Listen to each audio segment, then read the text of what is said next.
코리아 디스카운트라는 말 아마 들어보셨을 겁니다. 이게 뭐냐면 한국 기업들이 가진 진짜 실력에 비해서 주식시장에서는 좀 낮게 평가받는 현상이잖아요. 네, 맞습니다. 오래된 문제죠. 오늘 저희가 좀 깊게 파볼 자료들이 바로 이 문제를 풀기 위해서 정부가 나선 기업 밸류업 프로그램에 대한 것들입니다.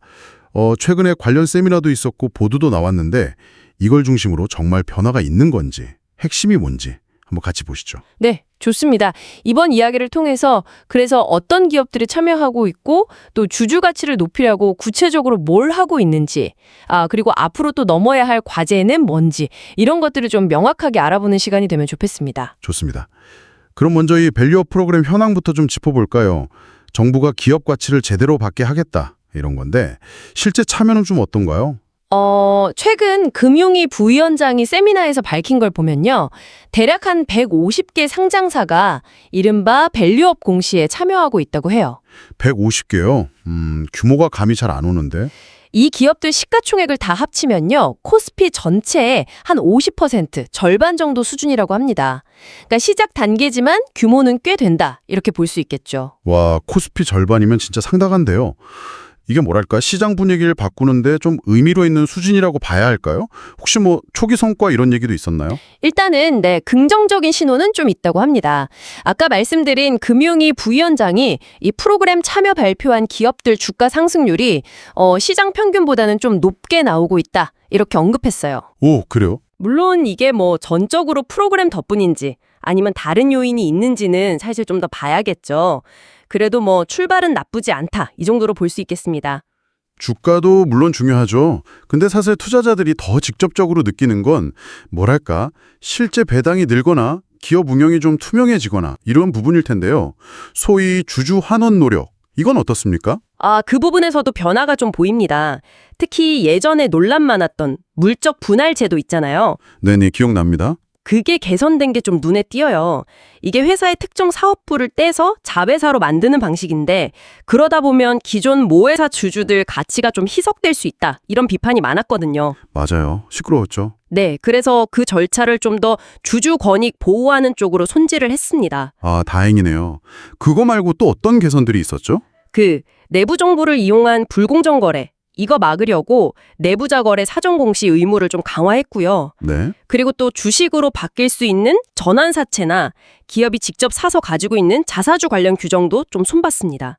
이런 것들이 어떨 때는 기존 주주 가치를 좀 깎아먹거나 경영권 방어에만 쓰인다 이런 지적이 있었잖아요. 그렇죠. 네, 그리고 M&A, 그러니까 기업 인수합병 절차도 좀 더 투명하고 예측 가능하게 정비하는 작업이 진행 중이고요. 그럼 배당 정책에도 실제 변화가 좀 있나요? 액수가 늘었다든지. 네, 주목할 만한 변화가 그 배당 절차 개선인데요. 예전에는 연말에 배당받을 주주 딱 정해지고 나서 한참 뒤에야 배당금이 얼마인지 알 수 있었잖아요. 맞아요. 답답했죠. 네, 이걸 개선해서 배당액을 먼저 딱 보고 투자할 수 있게 길을 열어준 거죠. 12월 결산 상장사 중에 거의 절반, 한 1138곳, 46.4% 정도가 이걸 위해서 정관을 바꿨다고 하고요. 분기마다 배당하는 기업들도 한 165곳, 22% 정도가 동참했습니다. 정관까지 바꿨군요. 이게 실제 배당 증가로도 좀 이어졌나요? 네, 가시적인 성과가 나오고는 있습니다. 작년에 코스피 상장기업 전체 현금 배당 총액이 전년보다 한 10.5% 늘었고요.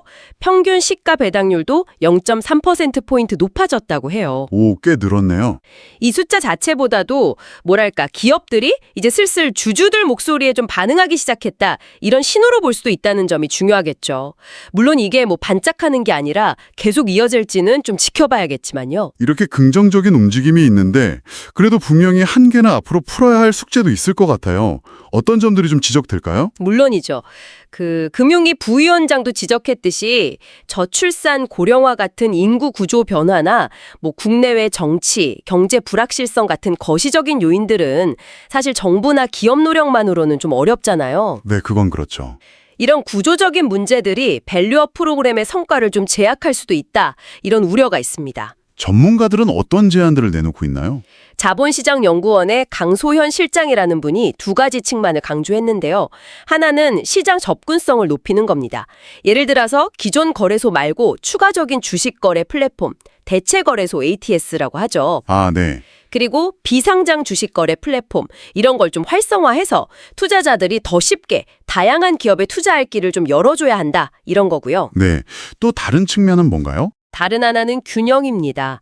그냥 단순히 기업 수 늘리고 거래량만 키우는 뭐랄까 양적 성장 이걸 넘어서서 기업 자체의 질적 성장 그리고 경영 정보 투명성 강화, 또 소액주주 포함해서 일반 주주들 권익 보호 이 세 가지가 좀 조화를 이루어야 한다.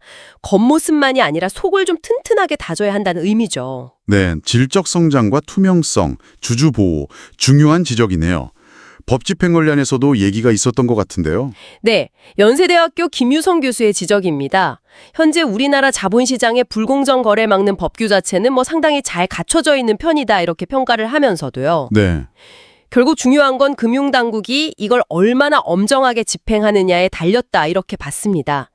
그래야만 시장 참여자들이 법대로 하면 손해본다 이런 생각을 버리고 제도를 신뢰할 수 있다는 거죠. 그렇죠. 법만 있으면 뭐 하나요? 제대로 지켜져야죠. 맞습니다.